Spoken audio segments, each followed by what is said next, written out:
За сайн байцгаана уу, өдрийн мэнд хүргэе.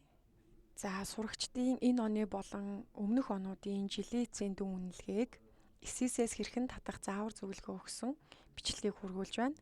За сургалтын менежер нар маань эхлээд өөрсдийнхөө эрхээрээ ороод суралцагч зэс рүү орно. За суралцагч зэс дотор судлагдахууны дүн гэсэн хэсэг байгаа. За судлагдахууны дүн дээр дарахад хөтөлбөрийн төвшингүүд болон анги бүлгээ сонгох шаардлагатай. За тэгэхээр анги дэвшиж байгаа болон төгсөж байгаа бүх ангиудын дүнг эсээсээс татах шаардлагатай учраас энэ бүх ангиудад хамааралтай гэдэг сургалтын менежерүүд маань анхаараарай.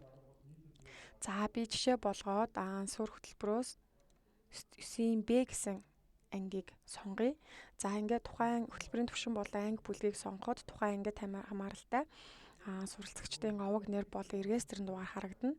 За суралцагч тус бүрээр дүн татах гэсэн төвчлөр дээр дарж эсээсээс дүнг нь татна.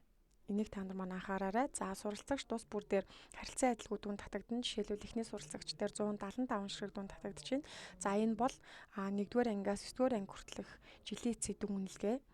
За тэгэхээр зарим суралцагч дээр бол дутуу дүн татагдаж магадгүй. Тэгэхээр хэрвээ дутуу дүн татагдсан бол дутуу өмнөх жилүүдийн дутуу дүнг хэрхэн оруулах заавар зөвлөгөө өгсөн бичлэгийг бас хүргүүлнэ. Тэгэхээр сургалтын менежер нар маань бичлэгүүдээ сайн үзээд зааврыг дагаад явна шүү.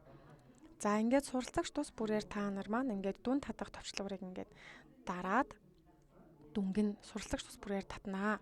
За тэр бүгд гэдэг дээр дарахад энэ чинь ангиуданд харагдаж байгаа. 1-р ангийн жишээлбэл Мандах Баатар овогтой Ануун Болор гэдэг хүүхдийн 1-р ангийн дүн үнэлгээг харахыг хүсвэл ингэж харна. Анги тус бүрээр ингээд шүүлт төрдөж тухайн ангийн жилийн эцсийн үнэлгээг ингэж харах бүрэн боломжтой байгаа.